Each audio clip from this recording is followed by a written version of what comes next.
Welcome back to our deep dive into risk management and the privacy impact assessment. In this part, we're really getting into the nuts and bolts of concepts that are absolutely critical for understanding modern data privacy. So let's get right to it.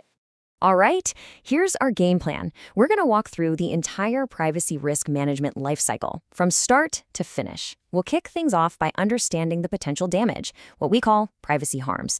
And then we'll move step by step through how to assess them, treat them, and finally, how to report on those risks. So, first things first, before we can even begin to manage risk, we have to know exactly what we're trying to prevent. So the big question is, what exactly are privacy harms? Okay, this is a really key definition you'll want to remember. Let me read it out. Privacy harms are the potential adverse effects to individuals or organizations resulting from the processing of personally identifiable information, PII. So what does that actually mean in plain English?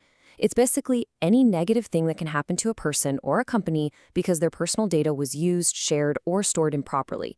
It's the real-world damage from a privacy screw-up. The first major category of harm is something called loss of self-determination. Now, this is a pretty powerful idea. It's all about losing control over your own life and choices. Let's break down these 4 types. First, you've got loss of autonomy. That's that creepy feeling that makes you change what you do just because you think someone might be watching. Then there's exclusion, which is when you're totally in the dark about what data is being collected about you. Loss of liberty is incredibly serious. We're talking about bad data leading to a wrongful arrest or detainment. And of course, physical harm, which is exactly what it sounds like, a data breach that puts someone in real physical danger. The next big category is discrimination, but it's really a catch-all for a bunch of other critical harms. For example, stigmatization is when personal info gets out and is used to embarrass or cause someone distress. Power imbalance is where an organization uses the data it has against a person. Then you have loss of trust, which is huge. It's what happens when a company breaks its promise about keeping your data safe. Of course, there's economic loss. We're talking direct financial damage, like from identity theft. And let's not forget the organizational costs. This is what happens to the company itself. We're talking massive fines, a trashed reputation, and other major setbacks. Okay, so now we know what the potential harms are. The next logical question is, how do we actually measure the risk of these things happening? Well, it's not a guessing game. It's a formal 2-part calculation that looks at impact and likelihood. So to figure out the impact, we look at 2 main things. First up is prejudicial potential. The official definition is an estimation of how much damage would be caused by all the potential consequences of a threat. Really, this is just asking a simple question. If the worst-case scenario happens, how bad is the damage going to be? The second factor is the level of identification. The definition here is an estimation of how easy it is to identify data subjects with the available data. In other words, how hard would a detective have to work to connect this piece of data back to a specific real person? Now, this table is super important for understanding how impact is graded. Just look at how things escalate. If you look at the low level, the impact on a person might just be a negligible economic loss. But jump all the way over to the very high level for the organization, and you're talking about a devastating and long-lasting loss of reputation. Understanding this scale, from a tiny inconvenience all the way to a complete catastrophe, is absolutely essential. And this table right here just brilliantly illustrates the levels of identification. Check out the examples. If you're just searching by a first name, that's very low risk. But watch what happens as you add more data. The risk just skyrockets. Add a full name, it jumps to low. Throw in a date of birth, and suddenly it's high. The big takeaway here is that the more pieces of the puzzle you have, the easier it is to see the full picture of who someone is, and the higher that identification level climbs. So how do we put all of this together? This is where the normalization scale comes in, and it's a pretty clever tool. It basically lets us combine the scores from those 2 things we just talked about, the level of identification and the prejudicial effects. By using this scale, we can crunch the numbers and get a final, single, impact rating from 1 to 5. This is how we turn all those descriptions into a concrete, measurable score. All right, that was the impact side of the risk equation. Now let's talk about the other half, likelihood. Let's read the definition. The estimated probability that a threat action will occur and be problematic. Now, it's really important to get this. This isn't just a wild guess. It's a calculated estimate that takes 4 key things into account: the probability of a threat, the skill of the attacker, the weaknesses in the system, and, this is crucial, any defenses or controls that are already up and running. Okay, you're going to want to pay close attention to this table. It's extremely important. It breaks down the 5 levels for each of the 4 factors that go into determining likelihood. For instance, take a look at the capability column. You need to know what separates a moderate threat from a very high one. Same thing for the vulnerability column. What's the real difference between a system with low vulnerability versus one with high? Getting these distinctions down is the key to calculating likelihood accurately. We just mentioned vulnerabilities as a key factor in figuring out likelihood, so let's zoom in on that.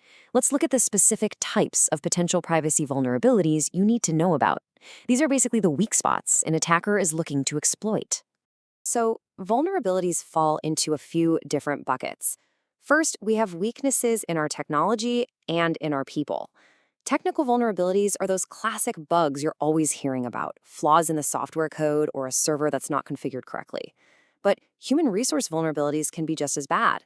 This is when someone clicks a phishing link or just wasn't trained properly. And we can't forget about physical vulnerabilities. This can be something as simple as a server room door that's been left unlocked. Next up, we have weaknesses in our processes and in our rules. Operational vulnerabilities are failures in the day-to-day stuff, like having poor access control management. Policy and procedure vulnerabilities, on the other hand, mean the rules themselves just aren't good enough to protect the data.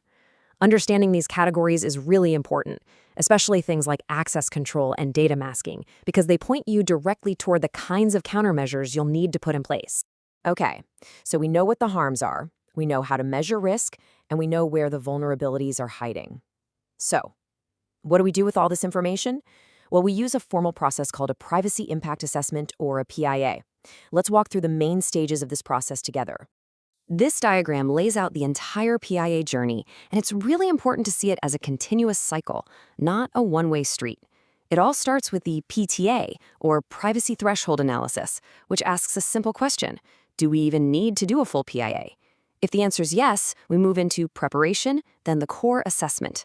From there, we decide on a treatment plan, write it all down in reporting, and then, this is the key part, we enter a loop of continuous review and audit to make sure our protections are still working. It's a living, breathing process. Let's zoom in on that very first step, the Privacy Threshold Analysis, or PTA. Here's the definition: a brief assessment to identify systems that contain PII and require a full PIA. The best way to think about this is as a filter. It's a short, simple questionnaire designed to quickly screen out projects that don't need a deep, time-consuming analysis. And this is a really smart approach because it saves a ton of time and resources by focusing the full PIA process only where it's truly needed. So, once the PTA tells you a full PIA is a go, preparation is everything. You can't just dive in. As you see on the slide, you've got to identify the team, prepare a plan, describe the system, and ID the stakeholders. But I want you to pay special attention to that last step on the bottom left, ID requirements. This is where you figure out all the legal rules, contractual obligations, and internal business policies that apply to the project. If you miss this step, you're setting yourself up for a major compliance headache down the road. And now we get to the real heart of the PIA, the risk assessment itself.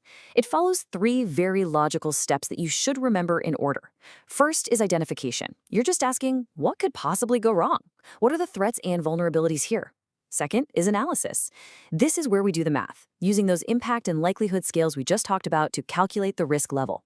And finally, once we have our list of analyzed risks, we move to evaluation. This is where we rank them from most severe to least, so we know exactly where to focus our energy first. All right, after we've assessed all the risks, we can't just stop there. We actually have to do something about them. And that brings us to the risk treatment phase. This is all about putting countermeasures, prevention techniques, and solutions into place. And it's a very important topic.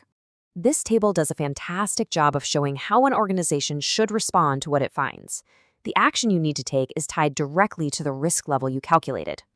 For a very high risk, the guideline is crystal clear. It must be absolutely avoided or significantly reduced. No room for debate. But as you move down the scale, the response changes. For a low risk, an organization might just decide to accept it, figuring the cost of fixing it isn't worth it. This really shows the practical, business-driven side of managing risk. And finally, the process doesn't end just because a decision was made.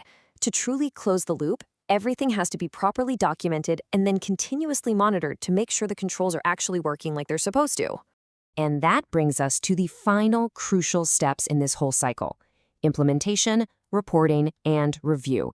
A formal PIA report is what creates accountability, but the real secret to long-term success is that final review/audit step. That's what ensures the privacy controls we built stay effective as technology changes, data changes, and threats change. So this brings us back to the question on the slide. Risk management is not a one-time project. It is a continuous cycle. I'll leave you with this to think about. In a world that's constantly changing, why is this cyclical approach not just a good idea, but an absolute necessity?